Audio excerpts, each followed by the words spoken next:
Hi,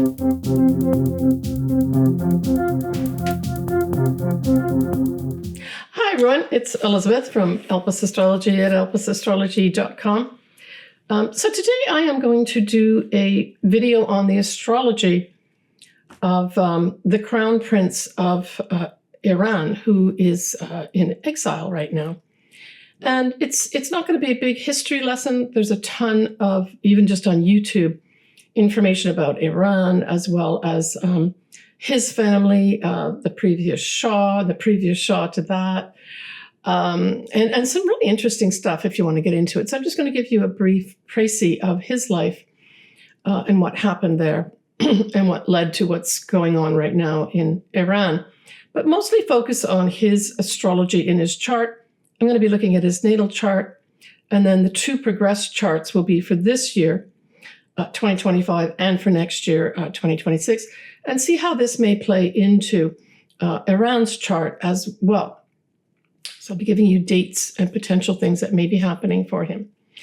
So when we look at, his name is Reza Pahlavi, and his father was the last Shah of Iran, and his mother was the queen. Now, his mother is still alive, and I think from what I'm understanding, she lives in Paris, but also lives in the USA, where he resides as well with his wife and 3 daughters. Now, what's interesting about his mother, she really did a lot. She's a well-educated woman. And in fact, his father met her while she was studying in Paris, and she became his 3rd wife and produced Reza. So an interesting story there, right? And that was back in the 50s. So she did a lot to basically push women's rights forward. She helped put this university together and really encouraged and made it easier for women to get educated.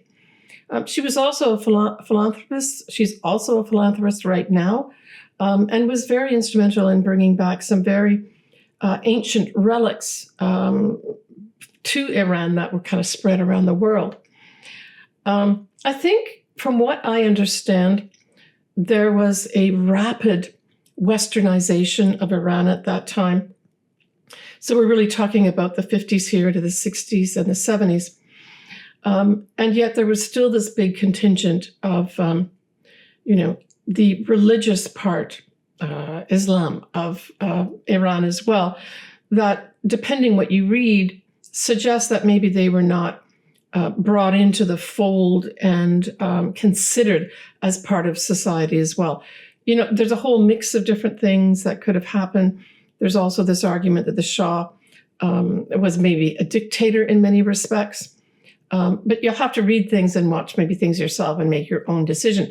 I happen to be living in London just prior to the overthrow of the Shah, and actually had some really good friends that were of Persian descent. And these were women and or girls, and I remember them saying that they absolutely loved the Queen. Their country was so modern. They could wear what they wanted, do what they wanted, and felt a lot of freedom there. So that's what I remember as a young woman, hearing firsthand from some Persian women from Iran that were just over in London to learn how to speak English well. Anyway, I left just prior to, the sort of overthrow of the Shah. The Shah just historically left Iran ostensibly to say that he was going on a vacation with his family in January of 1979. And the actual overthrow happened in the next month, February 1979. And then, of course, there was a new regime that was created at this time. And so the Iran chart is for that time period in 1979, if you take a look at it. But it was interesting when I went back on some of the historical things of Iran. In terms of monarchies, they have some of the, when they were in power, they have some of the longest extensions, I guess, of monarchy in some way or another. of almost any country in the world. I heard one quote that it was like 1,500 years of monarchy. Now, the monarchies didn't stay in there all the time, especially when we look at like the 40s and 50s and, of course, the late 70s. There was an uncomfortable situation with them, as well as the religious part of Iran as well. And so what happened was in 1979, when we had Khomeini come in at that time. That was Ayatollah Khomeini. He basically instituted the strict Shariah law, and clergy was declared to rule all important positions in the government of Iran. And then this, of course, made Iran a theocracy. So that's kind of the basic idea of some of the information that you might want to know historically. Now, when we look at Reza's birth chart, he was born on the 31st of October, 1960 at 11:50 a.m. in Tehran, Iran. And actually, it's interesting that if you look at his father's chart, the last Shah, he was just born about a week prior to this. He was also born in October too. So it's interesting how they're very close in birthdays as well. Now, some of the things that are in his natal chart, which I'm showing here on the screen, show that he has his sun conjunct his midheaven as well as his Neptune. So we're talking between 7 and 8 degrees of Scorpio is his sun, midheaven, and Neptune altogether. Now, when we look at these put together in a natal chart, certainly it says that there's some rise to prominence in some way. And you could argue that him just being born as, in many ways, the number one son of the late Shah, that was important in itself, at least to that family. But this does suggest that something may be up for him if and when this midheaven is going to be activated. And it will be activated by transiting Jupiter in Cancer, a fellow water sign. I'll talk about that in a minute. Let's go back to this natal. Now, that whole Neptune, I read the Neptune on top of the sun and the midheaven as a confusion or unclear of the path he wanted to take in his life. Now, I would suggest that some of this was thrust upon him when his family had to flee Iran. So that could be the case here. But it can also give him a philosophical, maybe even a religious tone to who he is, and especially who he projects to the people that see him. And certainly we are seeing him speak more, in the press as well as on YouTube type things with regards to him suggesting that maybe now is the time to change the regime in Iran and maybe institute in some way the monarchy. Maybe he could be instrumental in bringing the people as well as the religious factors in to be on the same level. Never know. When we look at his ascendant's at 17 degrees of Capricorn, 29, and his Saturn conjuncts that at 13 of Capricorn. So this suggests also that he has an obligation here in his life that he needs to work hard at. And so that is also suggesting in here something that may be to do with him being a responsible person for the people of Iran, potentially. His moon is at the anaretic degree in Pisces, that's 29 degrees, in his second house. And of course, the second house, we always tend to go or default to resources, the money that we earn. It is also possessions, but more importantly, that second house is values, values of self, as well as how other people value you. And for those astrology students that have been keeping an eye on the astrology, we know that right now Neptune is barely in Aries, right? Transiting Neptune. But transiting Neptune will come out and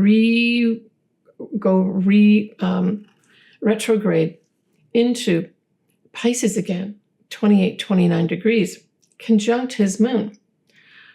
So I would suggest that around that time, we may actually have him highlighted as value in some way. He is of value in some way, or he is able to give value in some way, especially as it relates to things that are Pisces, right? And these are spiritual things.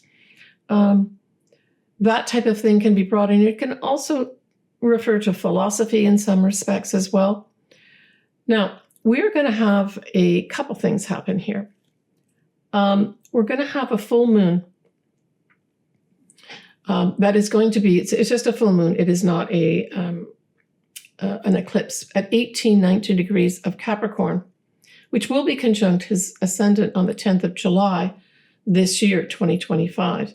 And I discuss all that moon in a video that I've just published, actually, in my July 2025 astrology video. So this is interesting for me because this is bringing up, for him, some kind of big illumination on him, especially as other people are looking at him. So there may be something that's activated here for him on the 10th of July with regards to his value in some way. And I'll get into all the different transits that are happening and how they aspect his chart as we make our way through the different things that are going on. I'll try to keep it, as close as possible to consecutive months and dates as possible as I can. All right. He also has his Mars at 16 of Cancer, and that conjuncts his Descendant, which is the entrance to the 7th house. And the 7th house, in many ways, does represent, the people. It's everyone else that you are engaging with. And if you are, say, a monarch, this would be your people, the 7th house. So that'll be an important house for us to pay attention to as we look at transits that are going on in his chart. And his 7th house starts at 17 degrees of Cancer and goes all the way through till around 27, almost 28 degrees of Leo. So we know just by the Jupiter transits that both the Jupiter transit in Cancer as well as the one that is in Leo the following year will all be activating his 7th house in a very, very positive way. Now, we can also extend the understanding of Jupiter. So Jupiter is going to play an important part for him. Jupiter can also represent royalty as well. Could this represent this time period, literally starting this year, 2025, right the way through 2027, his ascent to be a monarch of some way? As I mentioned, maybe as a figurehead, maybe something like that. I don't know. But this does suggest he's going to have opportunities here, especially with that Jupiter transit, right?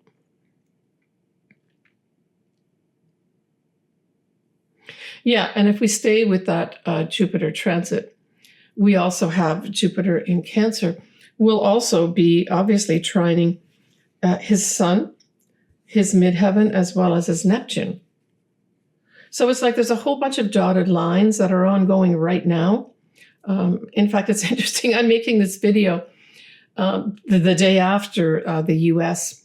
Went in and destroyed some of the structures that were apparently making some kind of enriched uranium in Iran. I'd already done all my content for this video the day before. So I thought I better get this up as it seems to be maybe timely. Also, we're going to have that transiting Jupiter will also trine his Mercury, which is retrograde at 22 degrees of Scorpio in his 10th house. And the 10th house, of course, represents the career. So it may be around that time that an actual announcement is made of some sort regarding his career, whether or not it is going to be involving Iran or not.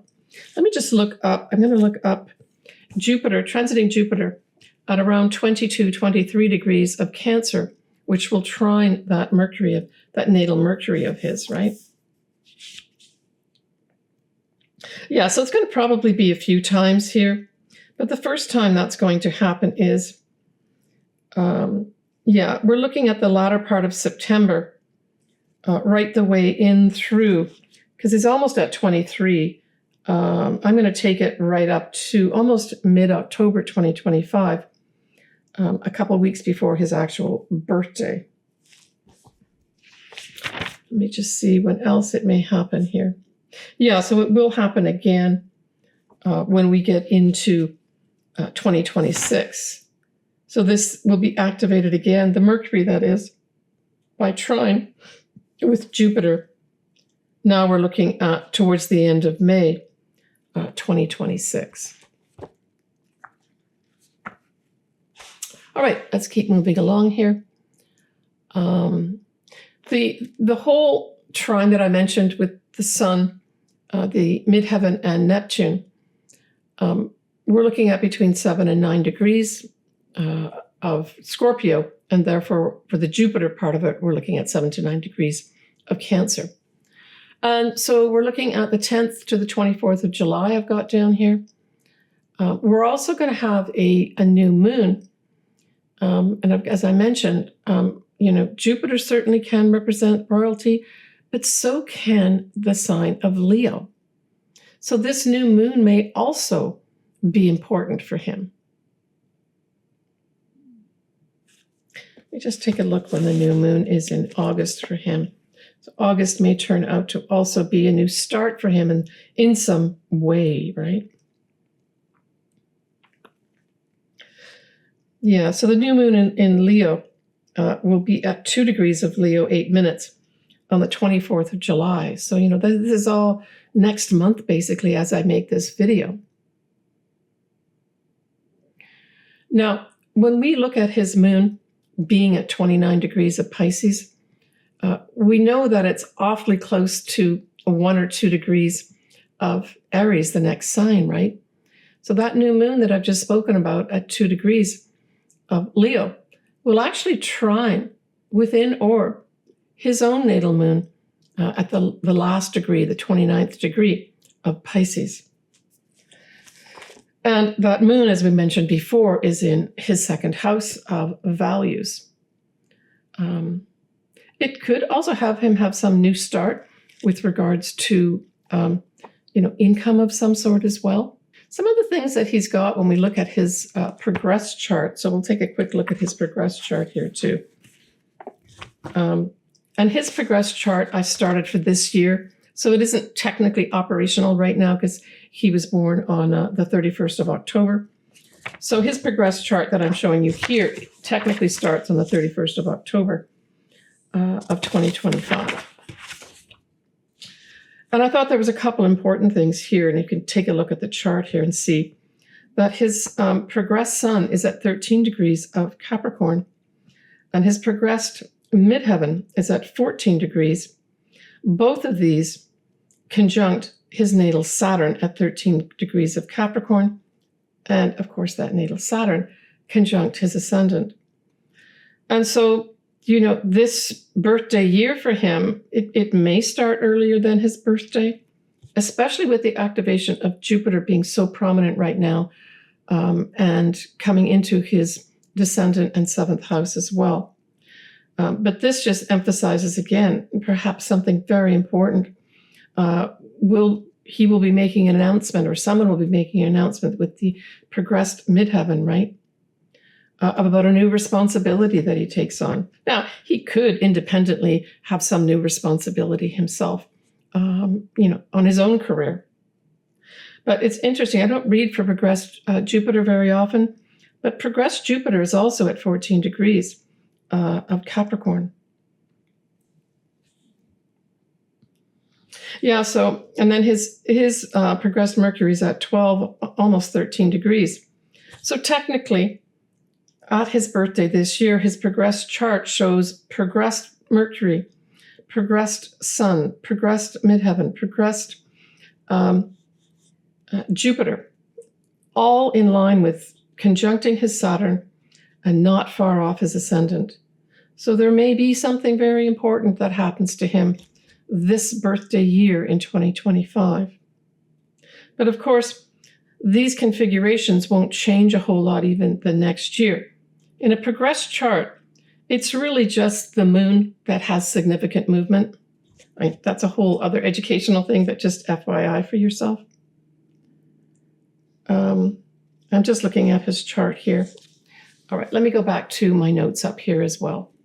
Yeah, when we look at Jupiter, transiting Jupiter, doing an exact conjunct with his descendant and moving into his 7th house, we're really looking at the latter part of August. So that's like the 28th to the 31st of August, 2025. Now, let's put Iran's chart up here, right? For Iran, on the 5th of September, 2025, we're going to have transiting Mars. That can be aggressive action. That's going to be in Libra, will conjunct Iran's Pluto in the 10th house. Now, this is followed a few days later by a total full moon eclipse at 15 of Pisces.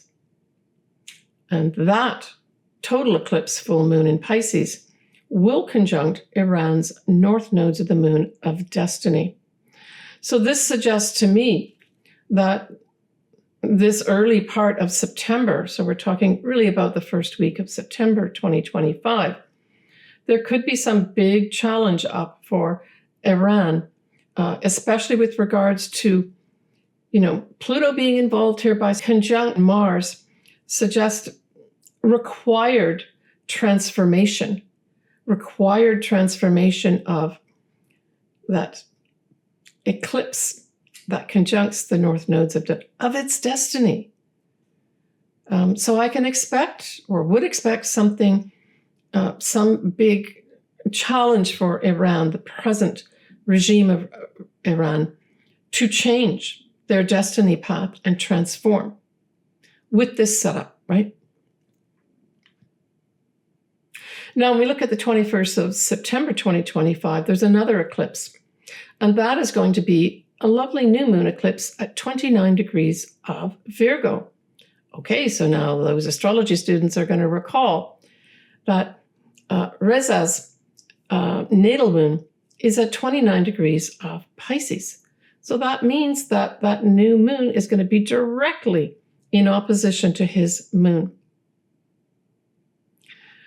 Yeah, so that's going to be residing in his 8th house. And it will be in his 8th house. His north nodes of the moon are at 14 degrees of Virgo. And so when we go back to what I originally spoke about with that total full moon eclipse during the 7th of September, that conjuncts Iran's north nodes of destiny, it's going to be opposite to Reza's north nodes of destiny, but it will be conjunct his south nodes, suggesting that he's going to need to let go of something. The south nodes, we tend to talk about things that you need to let go of and embrace an actual destiny that you are supposed to be on. That would be his north nodes at 14 degrees of Virgo. Now, because it's a full moon, that eclipse, we know that the sun is going to be on top of Reza's north nodes and having them be activated. So if I picked a month here, for both Iran as well as Reza, I would say that September may be an important month to observe some changes in both their lives here, and they may be independent. So at that same time of that eclipse that I spoke about, the new moon eclipse at 29 Virgo, we're also going to have Neptune having retrograded back into Pisces, will be conjuncting Reza's natal moon in the 2nd house. But that's not the only time it will do that. It will also do it at the end of October, November, December, and then part of January 2026. So there's a big activation for him with regards to this Neptune going retrograde and then direct again for final times in Pisces, right? Conjuncting his natal moon. This really suggests to me that, compassion will be big at this time during those months that I mentioned. There may be some philosophical and religious aspects coming to light that infuses him, that emotionally connects him as well. And again, going back to that second house, reflecting value of himself. This may happen too. There may be increased value of him as well. Now, on a more superficial kind of way of looking at this, we could look at Neptune also as, anything to do with film of some sort. That could be, static pictures as well as videos.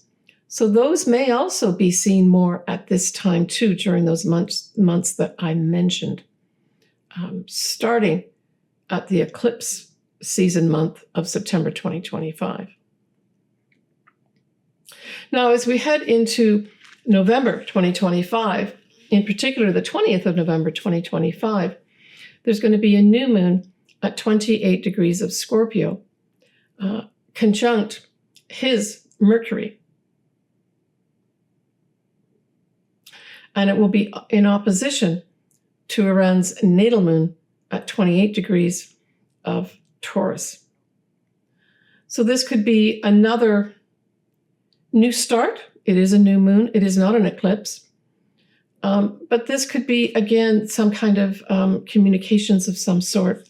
Now, his Mercury is in the 10th house.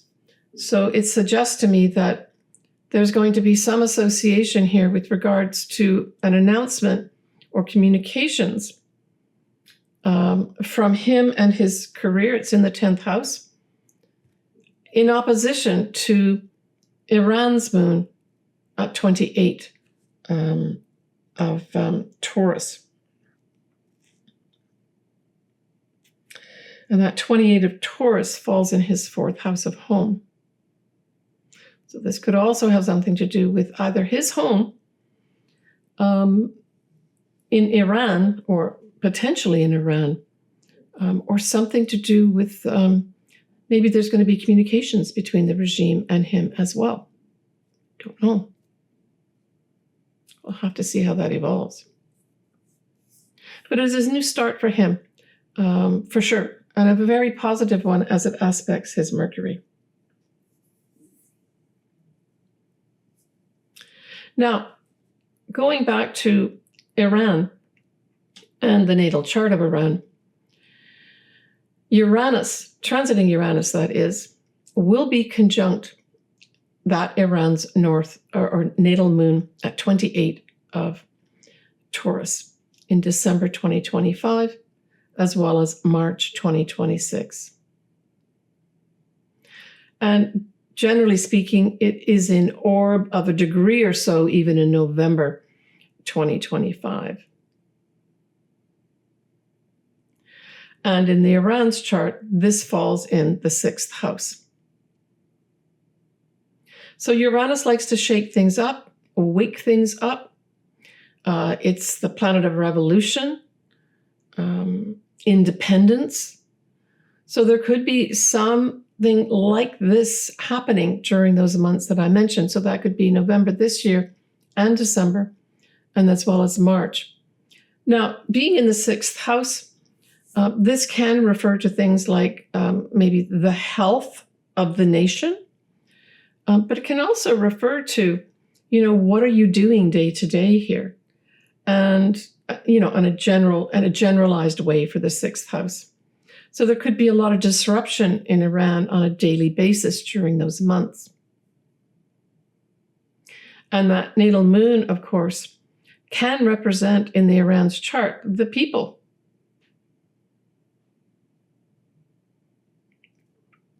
Interesting also, transiting Pluto in Aquarius will be in Reza's chart in his 1st house.